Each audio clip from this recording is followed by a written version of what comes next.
Hello there. Today I want to take a look at the Power Profile Kit 2.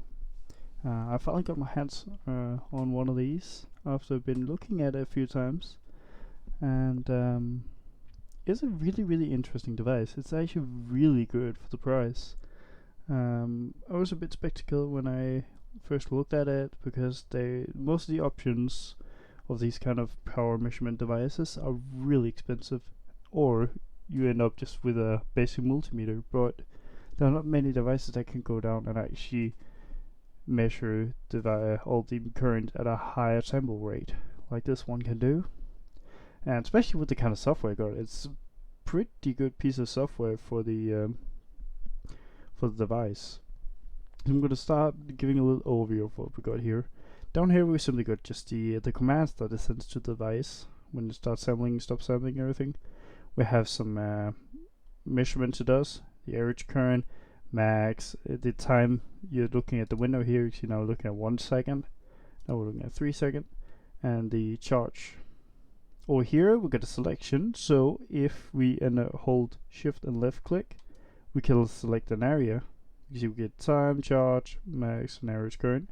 So for example, we take this area we have right here, with some random measurement. You see we have an average of 410 nanoamps. Over here we got the controls of the device itself. Up here you can select if you either use the internal power supply or use the amp meter, which means just puts the meter in series with the supply that you apply. I think it's up to 12 volts. You enable like that, and then also still enable and disable the power supply. It means that you have a MOSFET that you simply just enable and disable, and not, enable and disable the actual power supply that you can enable for it. And in this options we have here up to, you see, from 5 volts to 0.8 volts. You can set here on the supply voltage, and then you can simply turn on and off the power supply. Or here you can set the time it samples. So if you set to here, for example, it can sample up to 7 days and sample once per second. But if you set here, you have 100 kilosamples and up to 500 seconds, or sample for 60 seconds. And then you can also see it's really nice. You can actually see how much memory it requires for sampling those 60 seconds. Of course, got the start button, and we got some. You can enable and disable the timestamp down here, and you can enable the dedicated channels, because it got 8 dedicated channels. You could use that as a logic analyzer.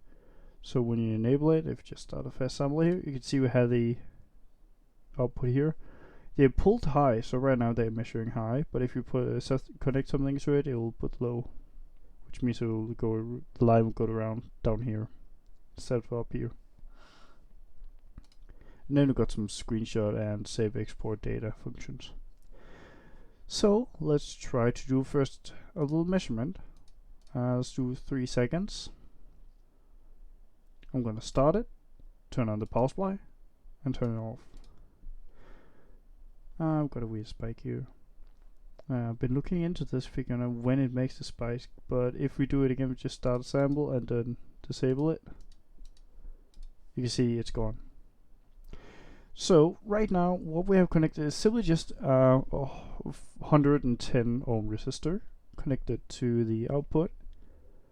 So it draws around, you can see an average of this is an average of this period. So right here we see around 33 milliamps, and we can of course just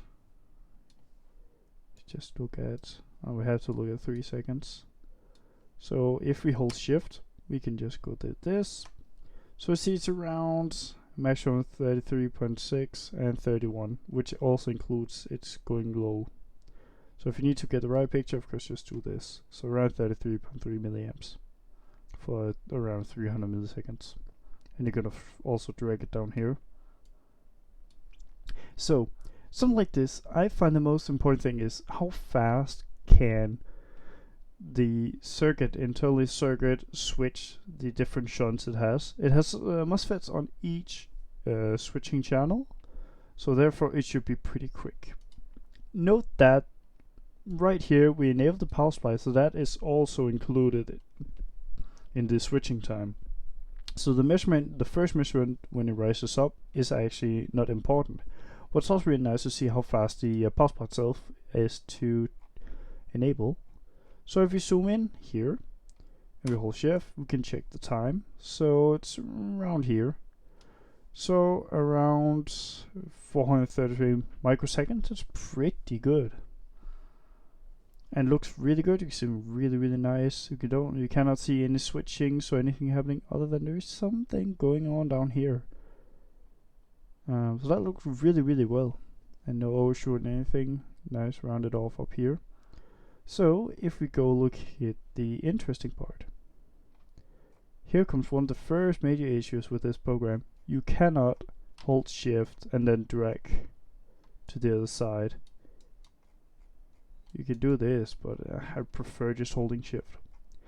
So if we look here, we can see, remember it samples around 100 kilosamples, which is 10 microseconds paired, as it says over here. 10, 12, 30, 40, 50, around 60 microseconds for the relays, or the MOSFETs for switching for the can't remember if this is the highest range or there's a range more, but from around 33 milliamps to 0. So that is pretty good. And you can of course just measure like this, and we see around 50 microseconds for this. So that is really good, especially for the price. And we cannot see that it does any like weird range switching. It goes just straight down like a capacitor just discharging. There is this jump right here, which I cannot really figure out if that is just because it just, you know, stops, turns off here and discharges or something like that.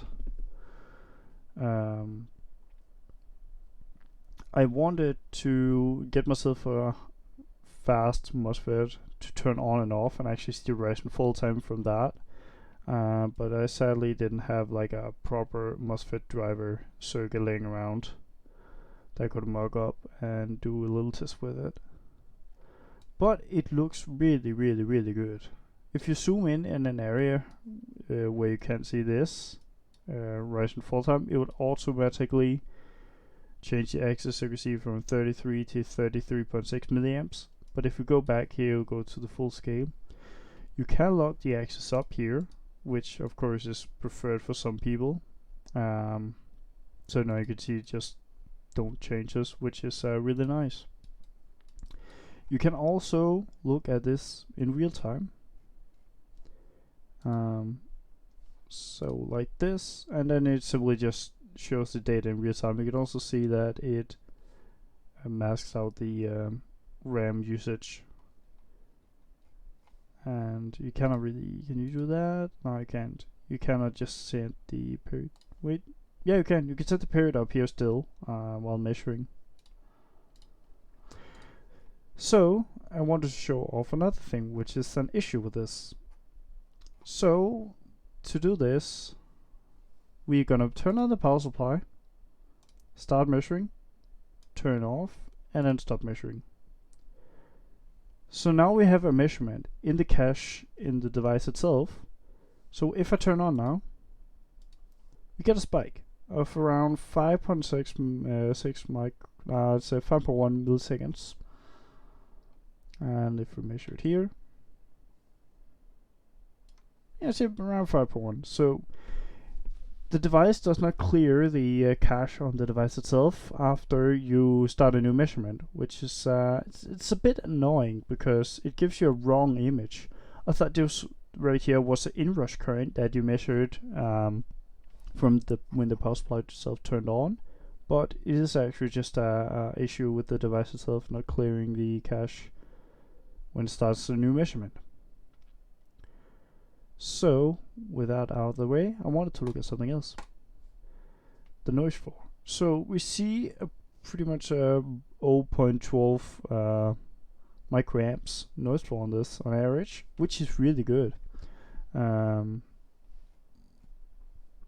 if we turn on the power supply, just do a measurement, we also see that we have those pretty much the same noise floor here. So the power supply itself is really clean.